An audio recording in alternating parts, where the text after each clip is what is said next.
Cole Bagley joins us now, 97.5, the KSL Sports Zone, our hockey Mammoth insider. Cole, how you doing? Good. How are you guys? Doing well. Look, you've been watching this team for a couple of years. I do think that there are signature moments in a franchise history when they're really trying to establish themselves and establish a culture. It kind of feels like that game the other night. That 6-5 victory over the Oilers was one of those games I think people are going to look back as a signature moment in this franchise, early moments of this franchise. Yeah, for sure. I mean, that win was kind of the culmination of everything that they're trying to accomplish this season, right? Winless against Edmonton in the previous four outings. And they really needed to get that win as they continue to chase a playoff spot. Every point is precious, and, they set out to get into the postseason from not only, the beginning of this year, but even dating back to exit interviews, last spring. When last season completed and we sat down with those guys and talked about, how last season went and what they were looking forward to, pretty much every single one, including members of the front office, said, look, our intentions are to make the playoffs next season. And, what that takes is maturity, is growth, is determination and belief. And, if you look at that game, I'd say that all of those characteristics and adjectives could have been found throughout the entirety of that, right? I mean, to go down 3-1 in the first period, to give up 3 goals on 6 shots to Connor McDavid and company, and then, to fight back, to be resilient, to endure the storm and weather the adversity, right? Like that took everything. And that to me represents, just what their intentions are this year, which is to get into the playoffs and make some noise. Man, I haven't talked to anybody since that Edmonton game the other night. I was texting JJ and Alex. I know they probably hated me. Like, Sly, shut up and just watch the game. But I was, man, they were making a charge. I really want to know, how was the Delta Center that night? It looked great on TV, but the energy coming back in that third period, right? One, tightening it back up at 3-3, and then of course they took the lead again, and then the third period happened. But just that surge. I think in a season, especially getting ready for the playoffs, there's not necessarily playoff moments. There's getting ready for the playoffs. Did Tuesday night feel like a moment where it's like, okay, these guys are ready to go into the playoffs and make something happen? Yeah, they mean business. I would probably say that game was probably second in terms of energy and atmosphere to the inaugural game. There was everybody was on the edge of their seats. You could feel the momentum start to shift in Utah's favor. They cut it to 1, and then they tie the game on that incredible tip right in front by Alexander Kerfoot, and then going into the overtime.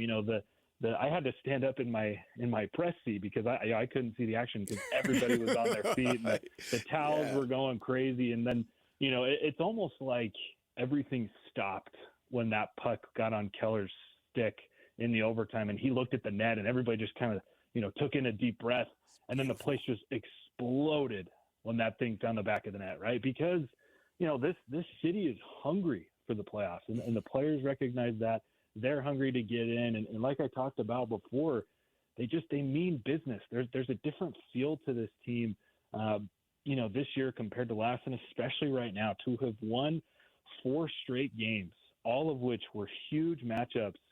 They have a chance tonight to clinch a playoff spot because of the work that they've been putting in, because of how well that they've handled adversity, because they've been able to bounce back and play their game. I mean, they've scored 24, 25 goals over the last 4 games. Right. That's incredible. So these guys mean business, and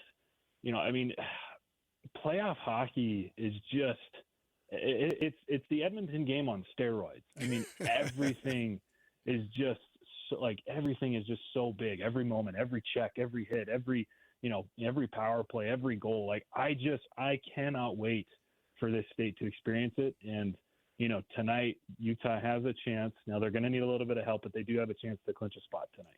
So when you look at the fact that you got that win against Edmonton, and so everybody's fired up and it was awesome, it was great, but now you got Nashville. And look, Nashville's not going away. And they want to crack at this thing as well. I mean, you could argue that this is just as big, if not bigger, in terms of standings as the Edmonton game the other night.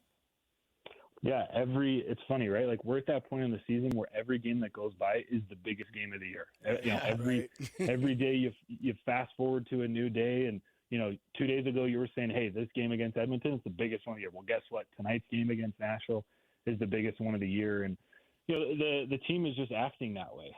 They're not looking too far ahead. It's been tough the last week or so talking to these guys because it's our job as the media to preview things, right? And to be in the know and to understand what's going on and what these games mean and when they can clinch.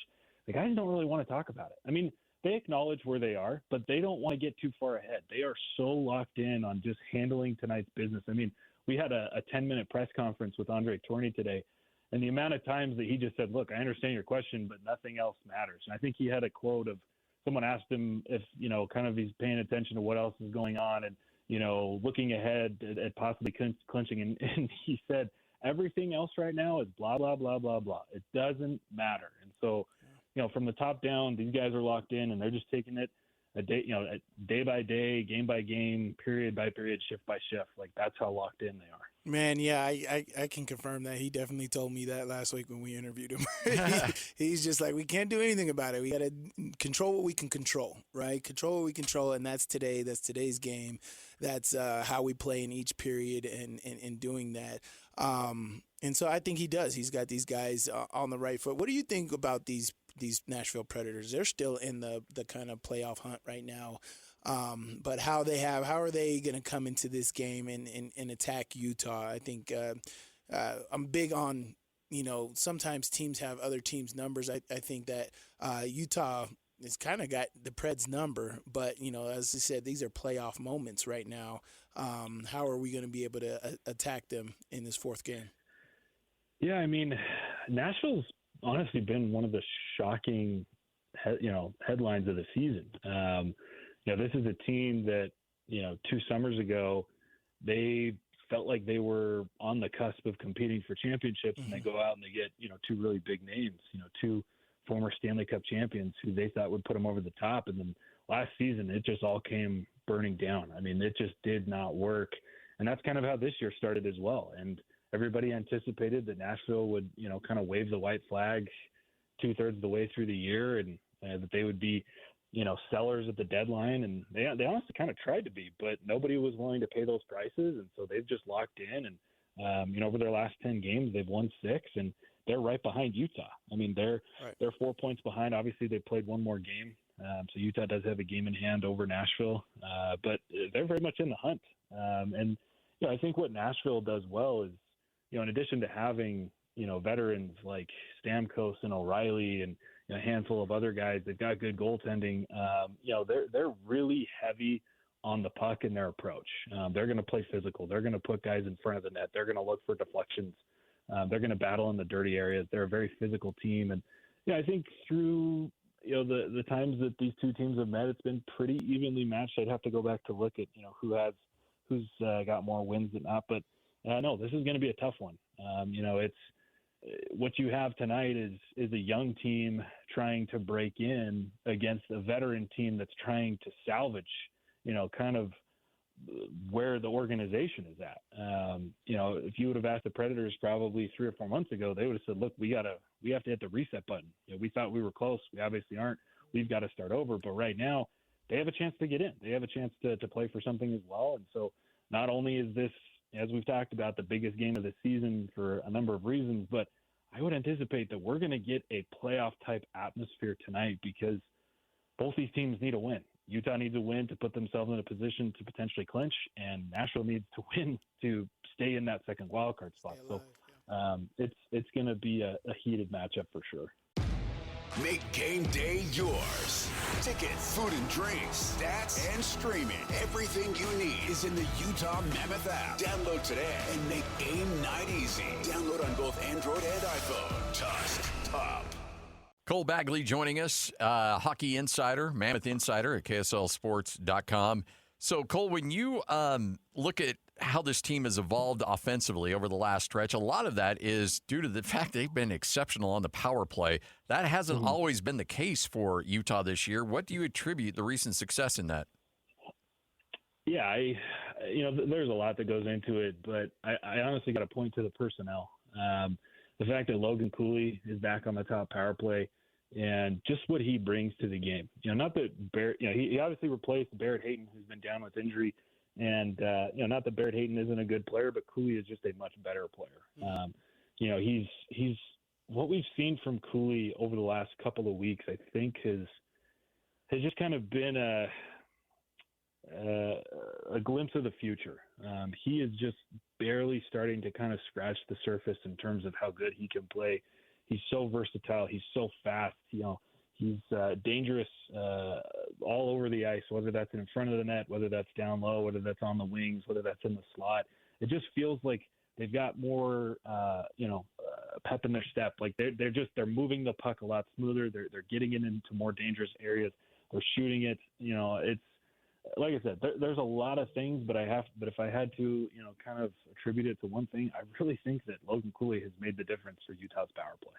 Yeah, man, he's a beast, man. When you watch him, he just plays so confident and strong, and I agree with you. Personnel wise, I feel like the players play a lot more confidently when he's around as well.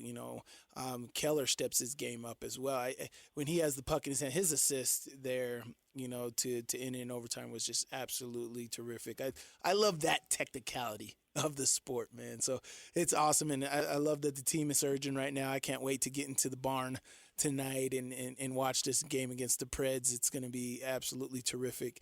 I'm really excited for the playoffs, man. What is the atmosphere around Salt Lake City from what you've heard from fans about them? I know this is something that we've won. We've had our bad years with the Jazz, even we haven't had conference championships even with their universities around here. So this is a big potential for this Utah community all the way around. What have you heard from people around and their excitement about the Mammoth?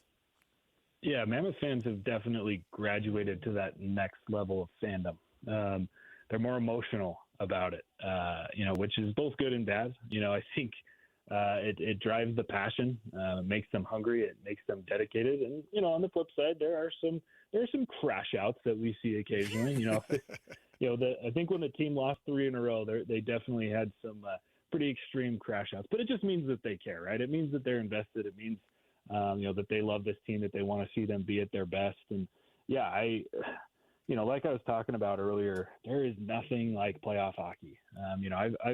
I've been to quite a few different playoff games, in my life. I've been to just about every round. I've been to multiple Stanley Cup finals, and it is just it's hard to explain. And I think what goes into it. I mean, NBA playoffs are electric. I've been to my fair share of Jazz playoff games, and those are some of the best sporting events that I've ever been to. But I'm obviously biased, but I just think hockey's a better product, and you get 3 full periods of just intense, gut-wrenching, passionate, nonstop action, full of pulverizing hits and magnificent goals, and momentum shifts that are so palpable. You could reach out and grab them. It's just it's incredible. And I think Utah.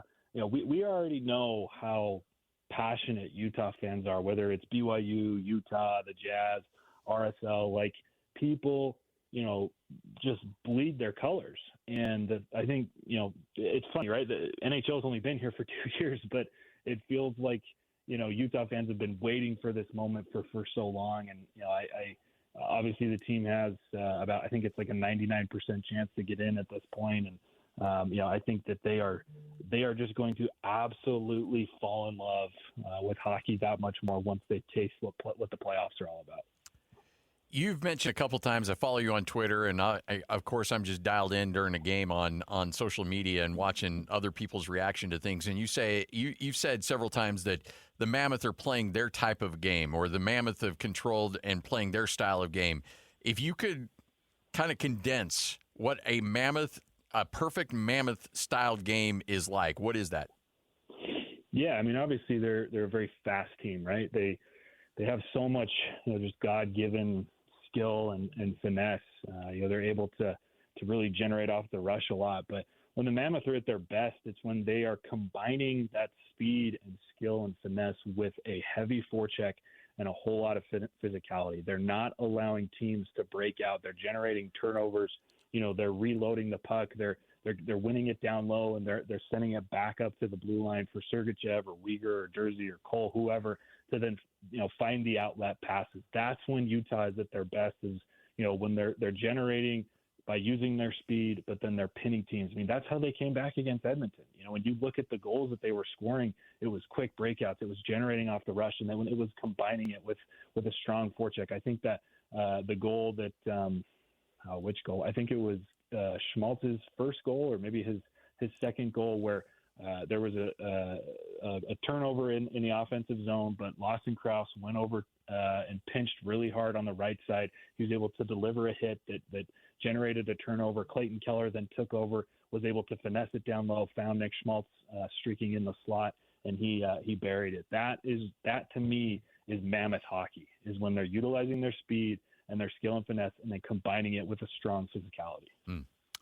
When you look at, there's a lot of players that get a lot of love, but I think Sergachev has just been fantastic for this Mammoth team down this stretch. Yeah, he's a guy that's been there before.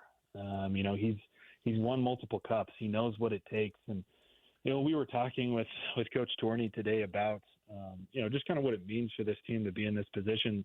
There's obviously a lot of differences in terms of experience and in terms of accomplishments.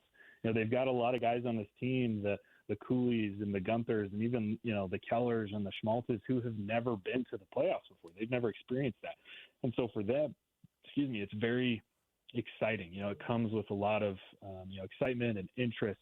Whereas for guys like Nate Schmidt and Mikhail Sergachev and Ian Cole, like, they've been there before. So, for them, it's another day at the office. It's what they expect to have happen. So that, to me, has been part of what's made Mikhail Sergachev so invaluable. Is he's the same guy day in and day out. He doesn't change his game. He doesn't allow excitement or anxiousness or nervousness to impact the way that he plays the game. And yeah, he's definitely held down that blue line and been a huge positive for the Mammoth. Cole, appreciate it. So I assume just because it's how it goes, we'll see another 6-goal game tonight, right? I guess we'll see. I mean, with two teams, needing points and needing wins, this time of year, there's a lot of barn burners that happen on a nightly basis. So that wouldn't surprise me whatsoever. So a win tonight in regulation, coupled with a Anaheim loss in any fashion, clinches the spot, correct? So it's a Anaheim win. Oh, win. Sorry. Win in any fashion. My bad. Yes. They need the Sharks to lose in any fashion tonight. And then, of course, if Utah wins in regulation, they will clinch a spot. There you go. That's what you need. Let's go Ducks. So you need to be a Ducks fan tonight as well as a Mammoth fan. Cole, you're the best, man. Appreciate it. All right. Thanks, fellas. There he is, Cole Bagley, NHL Mammoth Insider. Big jobs don't need 10 different suppliers. It's time for one partner for every size, finish, and bulk order delivered on your schedule. The Home Depot Pro. It's about time.